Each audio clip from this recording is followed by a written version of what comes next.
अस्सलाम वालेकुम dear students, welcome to our channel world of education. और आज हम वर्ल्ड ऑफ एजुकेशन की इस वीडियो के अंदर CS 101 का module number 51 to module number 60 clear करेंगे।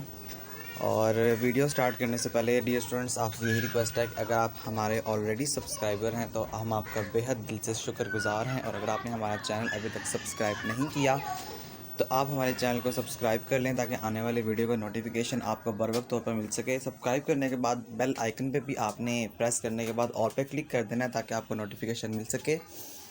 इसी के साथ साथ डियर स्टूडेंट्स अभी हमारा चैनल जो है बिल्कुल न्यू है और अभी हमारे इस न्यू चैनल को आपकी सपोर्ट की बेहद ज़रूरत है।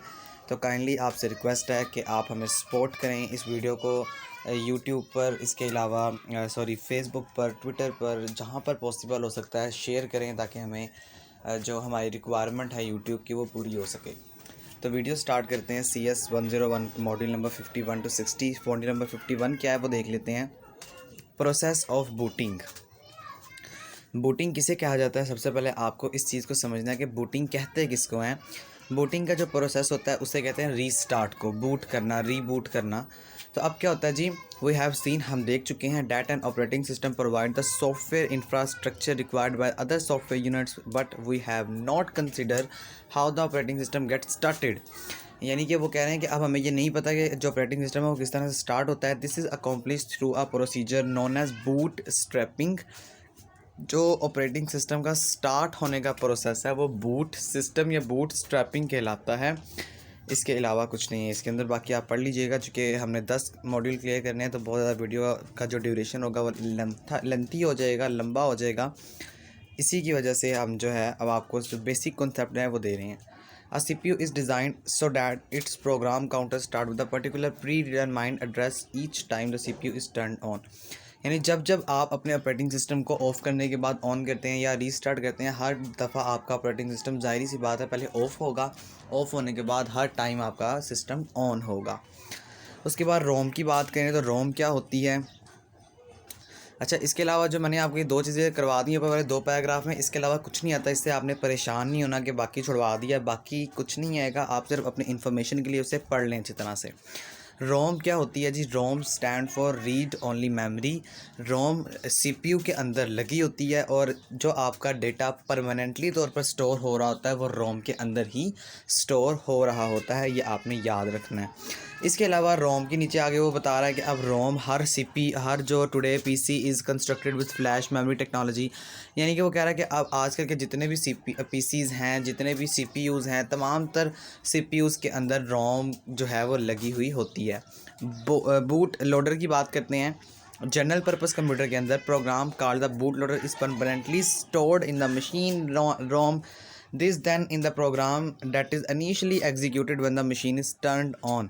बूट लोडर एक ऐसा परमानेंटली स्टोर्ड प्रोग्राम है जो कि मशीन रोम के अंदर होता है। इसका काम क्या होता है? इसने इनिशियली तौर पर एग्जीक्यूट होना होता है जब आपकी मशीन ऑन होती है।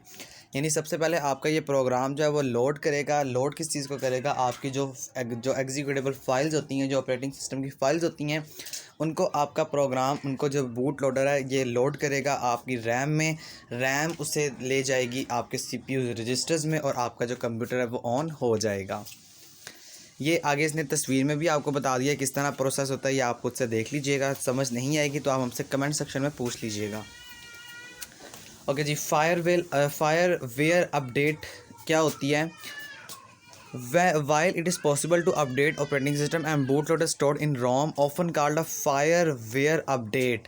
यानी जब आपका ऑपरेटिंग सिस्टम जो होता है वो अपडेट हो जाता है। अपडेट का मतलब ये होता है कि जब आपकी जो कंपनीज होती हैं वो अपनी एग्जीक्यूटेबल फाइल्स को रीन्यू करने के बाद अपलोड करती हैं गूगल पे, तो गूगल से आपका ऑपरेटिंग सिस्टम दोबारा से जो होता है वो अपडेट हो जाता है। और अपडेट हो जाने के बाद आपकी जो अपडेट्स होती हैं, जो फायरवॉल होता है, आपका ऑपरेटिंग सिस्टम अपडेट हो जाता है, तो इसी फिनोमेना को फायरवॉल अपडेट कहा जाता है। प्रोसेस पढ़ते हैं और उसकी एडमिनिस्ट्रेशन पढ़ते हैं। कोऑर्डिनेटिंग मशीन एक्टिविटीज़ क्या होती हैं इसके बारे में बात करते हैं जी। सबसे पहले how OS coordinates the execution of application software utility software और OS itself. OS stand for operating system. किस तरह से कोऑर्डिनेट कर सकता है, एग्जीक्यूट करता है तमाम तरह सिस्टम को, उसके बारे में आपको बताएंगे। सबसे पहले आप देखें जी प्रोग्राम और प्रोसेस में डिफरेंस क्या है। Fundamental concept of modern operating system in the distinction between the program and the activities of the executing a program. आपका जो ऑपरेटिंग सिस्टम होता है उसका जो कॉन्सेप्ट होता है फंडामेंटली तौर पर वो डिस्टिंक्शन होता है प्रोग्राम के अंदर, यानी उसे डिवाइड किया होता है डिफरेंट प्रोग्राम के अंदर। इसके अलावा स्टैटिक और डायनामिक एक्टिविटीज़ हो रही होती हैं, यानी रोज़मर्रा की आपकी एक्टिविटीज़ आप कर रहे होते हैं अपने प्रोग्राम्स के अंदर। प्रोसेस क्या होता है? The activity of the executing a program under the control of the operating system is known as a process. जो एक्टिविटी होती है प्रोग्राम की किसी भी कंट्रोल करेगा जो ऑपरेटिंग सिस्टम, वो प्रोसेस होता है। यानी मैं अगर आपको ईजी वर्डिंग में समझाऊँ तो ईजी वर्डिंग में आप इसे इस तरह कह सकते हैं कि प्रोसेस का मतलब होता है अमल करना। यानी मैंने आपको कहा कि आपने CS 101 का जो मॉड्यूल नंबर 52 है, ये 3 मॉड्यूल आपने कवर करने हैं। अब आप मेरे कहने पर या अपने किसी भी टीचर या अपने पेरेंट्स के कहने पर ये मॉड्यूल्स कवर करते हैं, पढ़ते हैं, तो ये आप प्रोसेस कर रहे हैं, अमल कर रहे हैं। इसी तरह से जब आप जो कंप्यूटर होता है, जब आप अपने प्रोग्राम को रन करवाते हैं, कोई सॉफ्टवेयर ओपन करते हैं, तो सॉफ्टवेयर ओपन होने के पीछे जो एक्सरसाइज हो रही होती है वो कंप्यूटर प्रोसेस कर रहा होता है, वर्किंग कर रहा होता है। तो this phenomena is actually called the process phenomena. फिर प्रोसेस स्टेट क्या है? The value of program counter. आपका प्रोग्राम काउंटर क्या होता है ये आगे जाके आप पढ़ेंगे, टेंशन नहीं लेनी कि पता नहीं क्या है। Values in other CPU registers, ये यहाँ से कुछ नहीं आता, इसे छोड़ दें, आगे चलते हैं। प्रोसेस एंड इट्स एडमिनिस्ट्रेशन, ये भी ऑपरेटिंग सिस्टम का है। The task associated with coordinating the execution of process are handled by the scheduler and the dispatcher within the operating system kernel. Kernel क्या होता है ये हमने प्रीवियस मॉड्यूल्स के अंदर पढ़ लिया। अब यहाँ पर क्या कह रहे हैं जी? The schedule maintain a record of the process present in the computer system. अगर आपने एक शेड्यूल को लगाया हुआ है, यानी आपके पास आजकल वो ऑप्शन होती है ना जिसके ज़रिए आप शेड्यूल सेट कर सकते हैं अपना। तो अगर आपने अपने कंप्यूटर में शेड्यूल लगाया हुआ है तो ये शेड्यूल आपका प्रोसेस के थ्रू ही लग सकता है। ये एक फ़ाइल का नाम होता है जो आगे जाके आप पढ़ेंगे। जिस तरह ये प्रोसेस टेबल है, to keep track of all process the scheduler maintain a block of information in main memory. आपके प्रोसेस के लिए जो शेड्यूलर होता है वो मेंटेन कर देता है एक ब्लॉक इन्फॉर्मेशन का मेन मेमोरी के अंदर। मेन मेमोरी क्या? रैम के अंदर। यानी कि जो आप रोज़मर्रा काम कर रहे हैं, जिस तरह से फॉर एग्जांपल आप रोज़मर्रा यूट्यूब अपने कंप्यूटर में खोलते हैं, तो जब आप यूट्यूब खोलते हैं तो इसके लिए एक पहले से ही मखसूस ब्लॉक होता है मेन मेमोरी के अंदर, जहाँ पर आपकी जो चीज़ें होती हैं वो स्टोर हो रही होती हैं टेम्परेरी तौर पर। इसको हम प्रोसेस टेबल कहते हैं। यहाँ से देखें, a process is ready if in state in which progress can continue it is writing of its process. यानी आप यहाँ से प्रोग्राम को रीड भी कर सकते हैं और प्रोग्राम को राइट भी कर सकते हैं। किस तरह करेंगे आप प्रोग्राम को रीड या राइट? देखिए, अगर आप एक प्रोग्राम को एग्जीक्यूट करवाते हैं, यानी ओपन करते हैं, खोलते हैं, तो ये आपका प्रोग्राम रीड हो रहा है। और अगर आप उसके अंदर कुछ भी चेंजिंग करते हैं then this is the program writing. Okay. Multiprogramming क्या होती है ये भी हमने पीछे पढ़ा था। मल्टी प्रोग्रामिंग का मतलब ये होता है कि आप एक ही साथ बहुत ज़्यादा प्रोग्राम जो है वो टास्क जो है उसको परफॉर्म कर रहे हैं। जिस तरह मल्टी टास्किंग होती है, इसी तरह मल्टी प्रोग्रामिंग भी होती है। फिर उसके बाद प्रोसेस ऑफ स्विच क्या होता है? अच्छा, ये याद रखना है कि process switch is also called context switch. ठीक है, इसकी डेफिनेशन देखें तो द प्रोसीजर ये लिखी हुई है जहाँ मैंने आपको टच करके बता दिया है। The procedure of changing from one process to another, यानी कि एक प्रोसीजर जो है, एक प्रोसेस का चेंज होना किसी भी दूसरे प्रोसेस में, ये प्रोसेस स्विच कहलाता है। एग्जांपल अगर आपको इसकी दी जाए तो आपने यूट्यूब खोली, यूट्यूब खोलने के बाद ये प्रोसेस आपने ख़त्म कर दिया या मिनिमाइज़ कर दिया, और उसके बाद आपने क्या किया, व्हाट्सएप खोली अपने मोबाइल में, तो ये आपने प्रोसेस को चेंज कर दिया। इस प्रोसेस के चेंज करने के नाम को हम प्रोसेस स्विच कहते हैं। इंटरप्ट का मतलब क्या होता है? इंटरप्ट कहते हैं each time the dispatcher award a time slice to process it initiate a timer circuit that will indicate the end of the splice by the generating a signal is called a interrupt। Interrupt का मतलब ये होता है, आपको अगर simple word में समझाया जाए, जो आप मैसेज करते हैं एक जगह से दूसरी जगह, तो वो आपका इंटरप्ट होता है। यहाँ पर देखा जाए तो ये इनिशियलाइज करता है टाइम सर्किट को, डैट विल इंडिकेट, जो कि इंडिकेट कर देता है, शुरू कर देता है by the end of the splice by generating a signal. एक सिग्नल के साथ आपको कनेक्ट कर देता है। ये जो फिनोमेना होता है, ये जो प्रोसेस होता है, ये इंटरप्ट का प्रोसेस कहलाता है। फिर इंटरप्ट हैंडलर भी होता है। इसका काम ये होता है कि जो आप मैसेजेस कर रहे हैं एक जगह से दूसरी जगह, जो आप प्रोग्राम लिख रहे हैं, जो आप काम कर रहे हैं अपने कंप्यूटर के अंदर, तो वो आपका जो हैंडल हो रहा होता है वो इंटरप्टर हैंडल कर रहा होता है। बाकी आप खुद से पढ़ लीजिएगा डियर स्टूडेंट्स, जो कि अब बाकी यहाँ पर समझाने वाला कुछ नहीं है, सिर्फ रीडिंग है और स्टोरीज़ है, यहाँ से कुछ आता भी नहीं है। Handling competition between process, any important task of an operating system is the allocation of the machine resources of the process in the system. Here we are using the term resources is a broad sense including the machine peripheral devices. Machine peripheral devices कौन सी devices होती हैं? ये वो devices होती हैं जो input और आउटपुट दोनों काम कर सकती हैं। अब आप क्या करते हैं, जब आप हैंडलिंग कर रहे होते हैं तो आपको ऐसी डिवाइसेस की ज़रूरत होती है जो कि इनपुट भी ले सकें आपसे और आपको आउटपुट भी दे सकें। जिस तरह से अब एक मॉनिटर है, मॉनिटर एक पेरिफेरिकल डिवाइस है। इसका मतलब क्या है कि आप इस पर इनपुट देते हैं ना अपने कीबोर्ड से, तो वो आपके सामने जो प्रोसेस होने के बाद आउटपुट आता है वो भी कंप्यूटर स्क्रीन पर आता है। तो दिस मीन ऐसी डिवाइसेस आपको चाहिए जो कि हैंडलिंग कर सके आपके प्रोसेस को। आप जो भी वर्क कर रहे हैं उसको हैंडल करके आपको कुछ ना कुछ आउटपुट दे दें। रिसोर्सेज क्या होते हैं? File manager allocate access to files. ये इंपॉर्टेंट MCQs है, सारे रिसोर्सेज ये आपने अच्छी तरह याद कर लेने हैं कि फ़ाइल मैनेजर जो होता है ये अलाउ करता है एक्सेस फ़ाइल, कि आप फ़ाइल तक एक्सेस कर सकें, आप फ़ाइल तक रसाई हासिल कर सकें, आप फ़ाइल को ले सकें।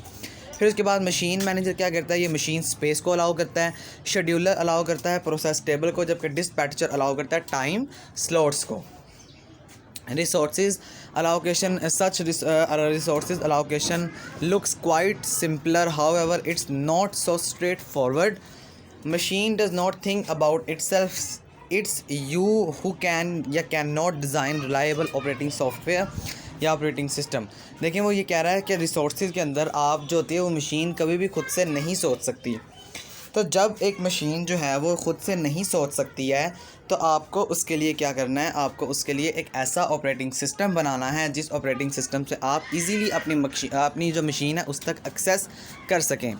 फिर उसके बाद रिसोर्सेज अलाउकेशन इश्यूज़ होते हैं यहाँ पर, इसको हम डिस्कस करते हैं इस फिगर की मदद से। देखें प्रोसेस ए हो रहा है और प्रोसेस बी हो रहा है। अब अगर आपका एक ऐसा ऑपरेटिंग सिस्टम है जो कि आपने अलाउ किया हुआ है, इजीली आप कर सकते हैं, तो यहाँ पर आप क्या करें, अगर आपके पास यूज़र ज़्यादा हो जाते हैं तब आपको थोड़ा वेट करना पड़ता है। जिस तरह यहाँ पे इसने बताया हुआ है कि एक जो पर्सन ए है ये प्रैक्टिस रिसोर्स 1 को यूज़ कर रहा है तो दूसरा पर्सन बी इसके लिए वेट कर रहा है। अगर पर्सन जो प्रोसेस ए है अगर ये रिसोर्स 2 को यूज़ कर रहा है, अगर ये प्रोसेस ए रिसोर्स 2 को यूज़ करना चाहता है तो ये वेट कर रहा है, जबकि प्रोसेस बी इसको इस्तेमाल कर रहा है। तो दिस मीन आपको एक ऐसा ऑपरेटिंग सिस्टम बनाना चाहिए जिस ऑपरेटिंग सिस्टम से आप इजीली अपनी चीज़ों को एक्सेस कर सकें और अपने जो चीज़ें हैं उसको कन्वीनियंटली बना सकें। आगे देखा हुआ इसने सोल्यूशन ऑफ दिस प्रॉब्लम। अब इस प्रॉब्लम का सोल्यूशन जो है will be discuss in next module, ये हम नेक्स्ट मॉड्यूल के अंदर डिस्कस करेंगे। ऑपरेटिंग सिस्टम की बात करें जी, सेमाफ्रॉन्स क्या होते हैं? Let us consider a time sharing multitasking operating system controlling the activities of the computer with a single printer. अब आप अगर ICS के स्टूडेंट्स हैं तो आपको बड़े अच्छे तरीके से इस चीज़ का अंदाज़ा होगा कि हमने चैप्टर नंबर 6-7 के अंदर फर्स्ट ईयर के किया था, नेटवर्किंग का चैप्टर हमने पढ़ा था, सेकंड या थर्ड चैप्टर था। उसके अंदर आप क्या करते थे? आप नेटवर्किंग की बात करते थे। अब नेटवर्क का मतलब ये होता है कि आप एक ही प्रिंटर को 3 से 4 कंप्यूटर के साथ शेयर करेंगे और 3-4 कंप्यूटर के साथ शेयर करने के बाद जो आप प्रिंटर है वो eight a same time use कर सकते हैं। तो ये मल्टीटास्किंग प्रोसेस होता है, इसको आपने लाजमी तौर पर याद रख लेना है। फिर उसके बाद आगे देखा जाए तो ये खुद से पढ़ लीजिएगा। यहाँ पर अगर आपको कोई चीज़ समझ नहीं आएगी तो आप हमसे कमेंट सेक्शन में पूछ लीजिएगा, हम इंशाल्लाह ताला आपके कमेंट्स का रिप्लाई करके आपको एज सून एज पॉसिबल आपका कॉन्सेप्ट क्लियर कर देंगे। Another approach is to use the test and set instruction that is available in many machine languages. जो दूसरा अप्रोच है वो टेस्ट और सेट इंस्ट्रक्शन है जिसके लिए बहुत ज़्यादा अवेलेबिलिटी होती है मशीन लैंग्वेजेस के अंदर। This instruction direct the CPU to retrieve the value of flag, not the value received and then set the flag all within a single machine instruction. The advantage here is that because the CPU always complete an instruction before recognizing an interrupt. Test और set के अंदर आप क्या करते हैं, आप जो machine language है उसमें अंदर जो मशीन लैंग्वेज होती है वो डायरेक्ट CPU से रिट्राइव कर लेती है डेटा को। कैसे डायरेक्ट करती है? जिस तरह से आजकल जो आपके मोबाइल होते हैं, अगर आपने मोबाइल के अंदर 1 या 2 प्रोग्राम ओपन किए हुए हैं तो आपका 1 से या 2 प्रोग्राम जो हैं अगर आप एक को बंद करें तो आप वहीं से डायरेक्ट जो है रैम में से अपना जो दूसरा डेटा है उसको आप इजीली एक्सेस कर सकते हैं, ठीक है। फिर उसके बाद सेमाफ्रॉन क्या होता है, आप properly implemented flag as adjusted described is called a semaphore is reference to the rail road signal use to control access to the section of the track. ये जो सेक्शन होते हैं ट्रैक के, आपको पता है आपकी जो डिस्क होती है उसको सेक्शन में डिवाइड किया जाता है, ट्रैक्स में डिवाइड किया जाता है। तो सेमाफ्रॉन इन तमाम तर चीज़ों को कंट्रोल करता है और इन तक एक्सेस करता है। फिर उसके बाद आगे बात करते हैं क्रिटिकल रीजन की। ये क्या होता है, सच अ सीक्वेंस ऑफ इंस्ट्रक्शंस, जो आपकी इंस्ट्रक्शंस का सीक्वेंस होता है। जिस तरह से आपने कंपाइलर और इंटरप्रेटर पढ़ा हुआ है, कंपाइलर और इंटरप्रेटर क्या करता है, कंपाइलर और इंटरप्रेटर के अंदर मेन डिफरेंस यह है कि कंपाइलर होल प्रोग्राम को ट्रांसलेट कर देता है, जबकि इंटरप्रेटर जो होता है वो एक एक करके एग्जीक्यूशन कर होता है प्रोग्राम को। तो ये जो सीक्वेंस होता है एक बाय एक, यानी पहले एक जो प्रोग्राम है वो एग्जीक्यूट होगा, फिर दूसरा, फिर तीसरा, फिर चौथा, इस तरह जितने प्रोग्राम की जो एग्जीक्यूशन है वो चलती जाएगी। तो इस रीजन को क्रिटिकल रीजन कहा जाता है। फिर उसके बाद है जी आगे आपका the requirement that only one process at a time to be allowed to execute a critical region is known as mutual exclusion. यानी अगर आप सिर्फ एक ही टाइम पर एक ही जो प्रोग्राम है उसे एग्जीक्यूट कर सकते हैं तो ये आपका जो म्यूचुअल एक्सक्लूजन कहलाता है। समरीज ने दी हुई है, इसे छोड़ दें, यहाँ से कुछ नहीं आता, आगे चलते हैं। मॉड्यूल नंबर 56 देखें जी, ऑपरेटिंग सिस्टम डेडलॉक। डेडलॉक क्या होता है, ये यहाँ पर इस चीज़ से समझें कि another problem that can arise during resources allocation is deadlock, the condition in which two or more processes are blocked from processing because each is waiting for a resource that is allocated to another। इसका मतलब ये है, अगर मैं आपको इस picture से easily समझाऊं तो देखें ये एक प्रोग्राम है। अब ये प्रोग्राम एग्जीक्यूट करेगा मेन मेमोरी में जाके, लेकिन एट अ सेम टाइम ये वाला जो दूसरा प्रोग्राम है, इस प्रोग्राम ने क्या किया, ये भी एट अ सेम टाइम आपकी मेमोरी में आ गया। अब जब दोनों एट अ सेम टाइम आएंगे तो यहाँ पर एक लॉक लग जाएगा। This Lok is the name of dead lock situation. I hope आपको समझ आ चुकी होगी। आई रिपीटेड, डेड लॉक का मतलब ये होता है कि अगर दो program at a same time execution के लिए आ जाएँ तो आपका जो प्रोसेसर होता है वो अब इस सोच में पड़ जाता है कि अब हमने किसको प्रोसेस करना है, किसको नहीं करना। तो अब वो दोनों का रिज़ल्ट ज़ीरो आ जाएगा, तो आपका जो रिज़ल्ट होगा वो आपका जो प्रोग्राम प्रोसेस होगा वो डिस्ट्रॉय हो जाएगा। इस तरह की सिचुएशन को हम डेड लॉक कहते हैं। फ्लॉकिंग का प्रोसेस क्या होता है, in which process are allowed to create new process called forking in the Unix vernacular. लेकिन जी अगर आप क्रिएट करना चाहते हैं कोई भी न्यू प्रोसेस तो वो आपका फॉर्किंग कहलाता है। उसके बाद इसको छोड़ दें, बाकी सबको आप खुद से रीड कर लीजिएगा। आखिर में डेफिनेशन है स्पॉइलिंग की। स्पॉइलिंग क्या होती है, the operating system would make non shareable resources appear shareable by creating the illusion of more than one printer. यानी अगर आप एक ही प्रिंटर को मोर देन वन कंप्यूटर के साथ शेयर करना चाहते हैं, this technique of holding data for output at the later but more convenient time is called spoiling. अब ये जो टेक्निक होती है, जो आप शेयर कर रहे होते हैं एक प्रिंटर को डिफरेंट टाइप्स ऑफ कंप्यूटर के साथ, तो ये टेक्निक स्पॉइलिंग कहलाती है। आगे चलते हैं 57 पर। Security attacks from outside. Security attacks क्या होते हैं आउटसाइड पे, यानी कि जिस तरह अगर बात की जाए तो आउटसाइड की सिक्योरिटी होती है कि आपका डेटा कोई भी चोरी कर सकता है या आपका डेटा हैक हो सकता है आउटसाइड की तरफ से, तो हम उसकी बात करेंगे। सबसे पहले आपने क्या करना है,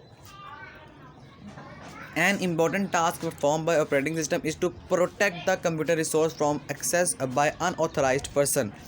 इसका मतलब ये है कि आप क्या करते हैं कि आप सबसे पहले ऑपरेटिंग सिस्टम, ये आपको तरीका बताया जा रहा है कि आप ऑपरेटिंग सिस्टम किस तरह से बना सकते हैं।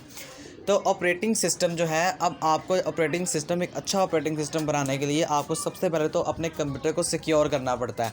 आप सिक्योर कैसे करेंगे, आपको अपना जो अनऑथराइज्ड है, यानी जो गैर जो है पर्सन, यानी जो आप जिसे जानते नहीं हैं उस पर्सन को हम अनऑथराइज्ड पर्सन कहते हैं। अब आप अनऑथराइज्ड पर्सन से अपना पर्सनल डेटा जो है वो छुपा सकेंगे एक अच्छे ऑपरेटिंग सिस्टम के अंदर। फिर उसके अलावा accounts are establish by a person. Account जो होते हैं, जो कि ऐसे अकाउंट्स बना रहे होते हैं जिसमें अपना डेटा सिक्योर कर सकते हैं, सेव कर सकते हैं, ये जो इस्टेब्लिश करते हैं ये सुपर यूज़र्स होते हैं और एडमिनिस्ट्रेटर्स होते हैं। ठीक है, जो अकाउंट्स आपके बनाते हैं वो एडमिनिस्ट्रेटर होते हैं या वो सुपर यूज़र्स होते हैं, इस चीज़ को आपने याद रखना है। फिर उसके बाद ऑडिटिंग सॉफ्टवेयर्स क्या होते हैं, To access in the regard, numerous software utilities called auditing software have been developed that record and then analyze activities taking place within a computer system. जो ऑडिटिंग सॉफ्टवेयर होते हैं ये इनको इसीलिए डेवलप किया जाता है ताकि ये रिकॉर्ड कर सकें और एनालाइज कर सकें, जान सकें जो एक्टिविटीज़ हैं taking place with in a computer system कि किस कंप्यूटर सिस्टम से ये टेक की गई हैं। अब ये सिक्योरिटी के लिए बहुत इंपॉर्टेंट होते हैं कि जो लोग जो है वो कत्ल वगैरह करके जो डेटा जो होता है उसको हैक कर लेते हैं या डेटा को छुपा देते हैं, डिलीट कर देते हैं, तो ये उसमें सॉफ्टवेयर बहुत ज़्यादा काम आता होता है। फिर उसके बाद स्पिनिंग सॉफ्टवेयर क्या होते हैं? Another culprit that auditing software are design to detect in the presence of spinning software which is software, ये एक ऐसा सॉफ्टवेयर है that when left running on a computer record activities and later report then a would be intruder. देखें वही बात है, इसका भी काम यही होता है कि जो आप अपना सॉफ्टवेयर होता है जो आपका कंप्यूटर रन कर रहा होता है, अगर तो वो रिकॉर्ड आपके पास डिलीट हो गया तो ये सॉफ्टवेयर उसको बैकअप करने में काफ़ी जो मदद है वो कर देता है। मॉड्यूल नंबर 58 की बात करें तो सिक्योरिटी अटैक्स अब फ्रॉम इनसाइड सिक्योरिटी अटैक्स आपके कब आ सकते हैं? इनसाइड सिक्योरिटी अटैक्स आपके तब आ सकते हैं अगर आपके कंप्यूटर में वायरस हो तो अब बात करते हैं, ये वही बात सारी बता रहा है कि आपका जो वायरस होता है वो सीपीयू के अंदर आ सकता है, रैम के अंदर आ सकता है, रोम के अंदर आ सकता है, आपकी हार्ड डिस्क के अंदर आ सकता है। तो ये तमाम तर चीज़ें सिक्योरिटी इनसाइड होती हैं, इस चीज़ को आपने याद रखना है। प्रिविलेज्ड इंस्ट्रक्शंस क्या होती हैं? ऐसी instructions that are available only in a privileged mode are called privileged instructions.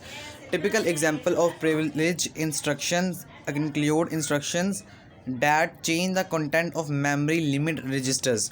यानी कि अगर एक ऐसा वायरस है या एक ऐसी इंस्ट्रक्शंस आपने अपने सीपीयू को दे दी हैं जो इंस्ट्रक्शंस आपका जो रिज़ल्ट जो रजिस्टर्स है उनके रिज़ल्ट को चेंज कर सकता है, उनकी मेमोरी लोकेशन को चेंज कर सकता है, तो ये भी आपका सिक्योरिटी इनसाइड सिस्टम है जो कि डिस्ट्रॉय आपके कंप्यूटर को कर सकता है। इसके अलावा कुछ नहीं है, आपने टेंशन नहीं लेनी, पता नहीं क्या था, ये सिर्फ आपको अभी बताया जा रहा है, ऊपर की स्टोरियाँ, यहाँ से पेपर के अंदर भी इतना कुछ नहीं आता। आगे चलते हैं नेटवर्क क्लासिफिकेशन पर। अब आपका मेन टॉपिक स्टार्ट हुआ है, यहाँ से आपको as a long question, as a short question और बेतहाशा एमसीक्यूज़ आपसे पूछे जा सकते हैं। नेटवर्किंग सॉफ्टवेयर की बात करें तो आपको पता है basically there are 3 types of network. One is LAN stand for local area network, MAN stand for metropolitan area network and the last one is wide area network that is called वैन। अब आप यहाँ पर एक और type पढ़ेंगे that is called PAN, PAN stand for personal area network. अब इनके काम क्या होते हैं? इनके काम ये होते हैं, इसको आप खुद से पढ़ लीजिएगा, मैं आपको थोड़ा सा यहाँ पर बता देता हूँ। इनके काम ये होते हैं कि जो लैन होता है, लैन का मतलब ये होता है कि आप एक ऐसा नेटवर्क बना रहे हैं जो कि एक 2 बिल्डिंग्स तक महदूद है, एक गली तक, 2 गलियों तक या एक सोसाइटी तक, बस यहाँ तक आपका जो लोकल एरिया नेटवर्क होता है वो काम में लाया जा सकता है। फिर मैन क्या करता है? मैन जो होता है, मैन का काम ये होता है कि आप एक शहर से लेकर दूसरे शहर तक आप एक ऐसा नेटवर्क क्रिएट कर सकते हैं जिसे मेट्रोपॉलिटन एरिया नेटवर्क कहा जा सकता है। वैन का काम ये होता है, WAN, वैन stand for wide area network. आपको नाम से पता लग रहा है कि वाइड का मतलब बहुत बड़ी मिकदार, तो वाइड एरिया नेटवर्क का मतलब ये है कि आप एक कंट्री को दूसरी कंट्री के नेटवर्क के साथ जोड़ सकते हैं। इसकी बेहतरीन एग्जांपल इंटरनेट है। इसके अलावा PAN, पैन रह गया। पैन का मतलब ये होता है कि हर कोई जो नेटवर्क होता है वो पैन इस्तेमाल कर रहा है। पैन का मतलब जो है वो पर्सनल एरिया नेटवर्क है, यानी आप पर्सनल जो डेटा यूज़ कर रहे हैं, जिस तरह आप एक फ़ोन अपना यूज़ करते हैं या आप एक अकेले अपना कंप्यूटर यूज़ कर रहे हैं तो आप पैन नेटवर्क को इस्तेमाल कर रहे हैं। फिर उसके बाद आगे बात की जाए तो एक्सेस पॉइंट क्या होता है? एक्सेस पॉइंट को AP भी कहा जाता है। इसका मतलब ये होता है कि आप किसी भी चीज़ को एक्सेस कर सकें। बस का देख लें, बस भी इंपॉर्टेंट है। बस का काम ये होता है कि कंप्यूटर को एक दूसरे के साथ जोड़ना। स्टार का काम भी यही होता है कि ऐसी टेक्नोलॉजी जो है वो 2 पॉपुलर नेटवर्क टोपोलॉजीज़ हैं, इनका काम भी ये है कि आप एक कंप्यूटर को दूसरे कंप्यूटर के साथ अटैच कर सकें। जिस तरह ये फिगर में आपको नज़र आ रहा है कि ये जो एक कंप्यूटर है ये दूसरे सब कंप्यूटर्स के साथ अटैच्ड है। आगे बात करते हैं लास्ट टॉपिक, प्रोटोकॉल्स क्या होते हैं? For a network to function reliable it is important to establish rules by which activities are conducted, such rules are called protocols. अब एक नेटवर्क मैंने बनाया, अब मैं इस नेटवर्क का एक रूल रखता हूँ कि ये नेटवर्क सिर्फ आप जो फ़लाँ बंदा है वो यूज़ कर सकता है, तो मेरा ये जो रूल होगा नेटवर्क को देने का, ये प्रोटोकॉल कहलाता है। आगे जी करियर सेंस है, multiple access with collision detection है। इसका क्या है, ये भी प्रोटोकॉल्स होते हैं, ये भी प्रोटोकॉल से रूल्स को डिफ़ाइन कर रहे होते हैं। देखें जिस तरह ये एक कंप्यूटर है, सबके साथ एक ही कंप्यूटर या सारे कंप्यूटर सबके साथ अटैच है, तो ये प्रोटोकॉल्स होते हैं कुछ ना कुछ नेटवर्किंग के, ठीक है। बाकी आप इसे पढ़ लीजिएगा, इसके अंदर इतना कुछ नहीं है, इंपॉर्टेंट नहीं है, सिर्फ प्रोटोकॉल की डेफिनेशन आपसे आ सकती है। यहाँ तक आपका dear students module number 51 to 60 था। और इसके अलावा जो मेन टॉपिक है वो यहीं से स्टार्ट हो रहा है। बाकी ऑपरेटिंग सिस्टम की सारी स्टोरीज़ हैं, वहाँ से आपको इतना कुछ नहीं आता, सिर्फ 1 या 2 MCQs आ सकते हैं। इसके अलावा आपसे वो कुछ नहीं पूछेगा, आपने आखिरी 2 टॉपिक्स को, आखिरी 2 मॉड्यूल्स को अच्छी तरह याद कर लेना है, बाकी कुछ नहीं है। वीडियो जो है यहाँ पर इख्तिताम करते हैं। आखिर में आपसे यही रिक्वेस्ट है कि अगर आप हमारे चैनल पर न्यू हैं तो काइंडली चैनल को सब्सक्राइब कर लें, बेल आइकन को प्रेस कर दें और ऑल पर क्लिक कर दें ताकि आपको पर वक्त नोटिफिकेशन मिल सके। इसके अलावा इस वीडियो को जहाँ तक पॉसिबल हो सकता है डियर स्टूडेंट्स अपने दोस्तों के साथ, अपने यूनिवर्सिटी ग्रुप्स के साथ सब में शेयर कर दें ताकि हमें भी फ़ायदा हो सके। इसके अलावा अगर आपको कोई चीज़ समझ नहीं आई तो आप हमसे कमेंट्स में पूछ लें, हम इंशाल्लाह ताला आपका कमेंट का रिप्लाई करके आपका कॉन्सेप्ट जो वो क्लियर कर देंगे। ओके डियर स्टूडेंट्स, अल्लाह हाफिज़।